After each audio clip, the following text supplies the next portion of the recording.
The Witching Hour, Midnight Rituals. Welcome, my dear night wanderers. Tonight, we dive into a tale of whispers in the dark and rituals best left undone. Brace yourself for the chilling tale of the Witching Hour, Midnight Rituals. In the sleepy town of Black Hollow, nestled deep in the misty woods, there was a legend about a coven of witches that once thrived centuries ago. They were said to have vanished after a failed summoning ritual, leaving behind a single artifact, a blackened, ancient grimoire.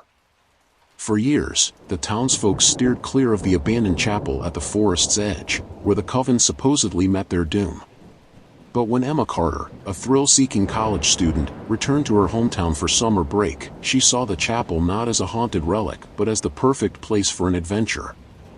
Dragging her two closest friends, Will and Sarah, into her plan, she proposed a daring challenge. They would explore the chapel at midnight and read a passage from the infamous grimoire, rumored to still reside on the altar.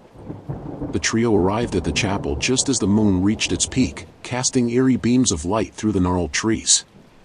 The air was heavy, and the once grand building stood in ruins, its stained glass shattered and ivy snaking through the crumbling walls.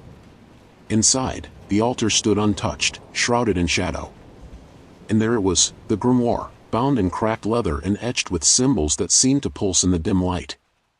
Emma, undeterred, flipped open the book. Its pages smelled of decay, and the text, written in a strange language, seemed to ripple like water. "This is it," Emma whispered, her voice trembling with excitement. "Let's read it aloud." "Are you insane?" Sarah hissed. "This is exactly how horror movies start." But Emma wasn't listening. She pointed to a passage, its letters glowing faintly. "We'll just read a few words. Nothing will happen. It's just a story." Will, uneasy but unwilling to back out, joined Emma at the altar. Together, they began to recite the strange text. At first, nothing happened. Then, the temperature in the chapel plummeted. Their breath fogged in the air as an unnatural wind swept through the room. The candles Emma had lit flickered violently before extinguishing altogether, plunging them into darkness. A low, guttural hum began to resonate, filling the space with an oppressive weight. From the corners of the room, shadows thickened, pooling together like liquid. And then they moved. Sarah screamed as the shadows coalesced into figures, humanoid but twisted, their forms flickering like dying flames. Their hollow eyes locked onto the trio, and an otherworldly voice echoed through the chapel. "You dare summon us? You shall pay the price." Emma froze, the grimoire slipping from her hands.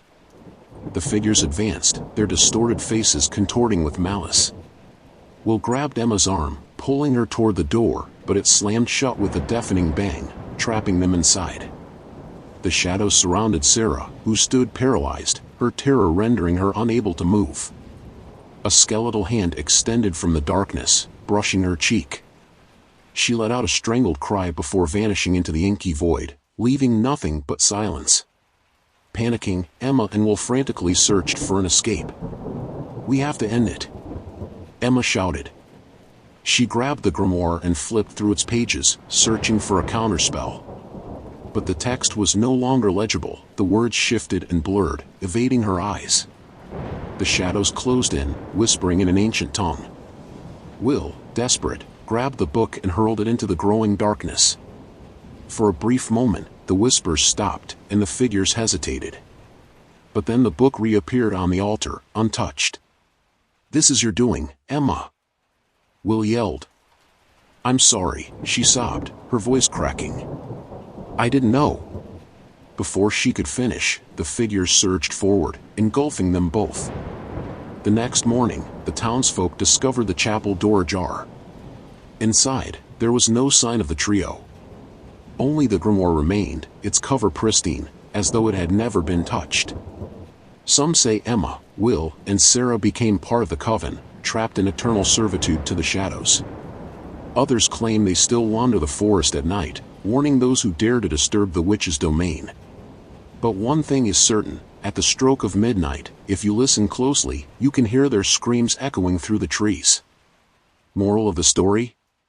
Curiosity may open the door, but some doors are meant to stay closed. The end. Did this tale of the witching hour send a shiver down your spine? Or do you dare to explore the shadows again?